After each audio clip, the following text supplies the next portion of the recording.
지난 2012년부터 양육비를 받지 못한 채 홀로 딸을 키워온 A씨. 법원의 양육비 이행 명령이 전 남편 박모 씨에게 송달되지 않자 박 씨의 주소로 등록된 서울 강북구에 있는 한 아파트를 찾아갔습니다. 여기 산다고 해서 왔어. 왔는데 지금 없다고 이야기했지? 그건 내가 모르지. 그건 나는 몰라. 그럼 어떻게 그건 네가 알아서 해야지. 그거는 능력은. 재혼한 박 씨는 경기도 의정부시에서 살고 있었는데 자신의 외숙모 집으로 주민등록 주소를 옮겨놨습니다. 월 60만 원인 양육비를 주지 않기 위해 법원의 양육비 이행 명령부터 유치장이나 구치소에 가두는 감치 판결 등 관련 우편물을 받지 않기 위해서입니다. 당사자가 받지 못하면 효력이 없다는 점을 악용한 겁니다. 사실 이 양육비는 아이 문제잖아요. 근데 그렇게 어른이라는 사람들이 비아냥 거리면서 네 능력껏 찾던지 네 알아서 해라 이렇게 얘기하는 것 자체가 너무 무책임하고 죄의식이 없구나라는 거. 위장 전입한 증거를 모아 주민센터에 신고도 해봤지만 돌아온 건 왜 개인적인 일을 자신들에게 맡기느냐는 답변이었습니다. 위장 전입 신고가 들어오면 실태조사와 함께 경찰에 고발할 의무가 있는데도 소극적인 태도를 보인 겁니다. 굉장히 불친절한 거예요. 이걸 왜 여기 와서 그래? 아니 니네 개인들 가정 문제잖아. 근데 왜 이걸 우리한테 그래? 약간 이런 식인 거예요.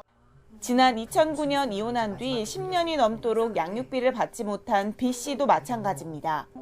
받아야 할 양육비만 2억 7천만 원이 넘는데 전 남편이 어디에 사는지조차 알 수 없는 탓에 할 수 있는 게 아무것도 없습니다.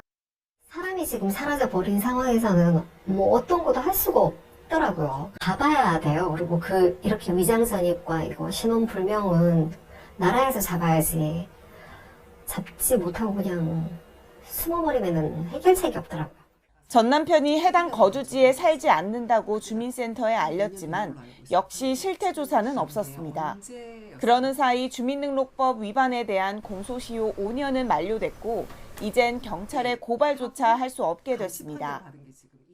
자기들끼리 가정상가 봐 막 이러면서 다 들리게. 그래서 제가 저 다 들리거든요 이렇게 말을 했거든요. 별로 이제 알려주거나 그렇게 하진 않았던 것 같아요. 이렇게 전체 한부모 가족 가운데 80% 가까이는 여전히 양육비를 제대로 받지 못하고 있습니다. 양육비 이행법이 개정되면서 다음 달부터 4가지 제재 조치가 시행되지만 위장 전입을 할 경우엔 이마저도 어렵습니다. 강화된 제재는 감치 판결을 받고도 양육비를 주지 않을 때로만 한정되기 때문입니다. 양육비 채무자가 위장 전입을 통해 감치 판결을 회피하면 개정 법안도 유명무실해지는 겁니다. 양육비를 주지 않기 위해서 주소를 위장으로 전입시켜 놓고 감치 명령서를 받지 않는 이런 교활한 행위에 대해서 확실하게 지적하고자 합니다. 따라서 제대로 된 법 시행을 위해 무엇보다 양육비 채무자의 위장 전입에 대한 강력한 단속과 처벌이 필요하다는 목소리가 커지고 있습니다.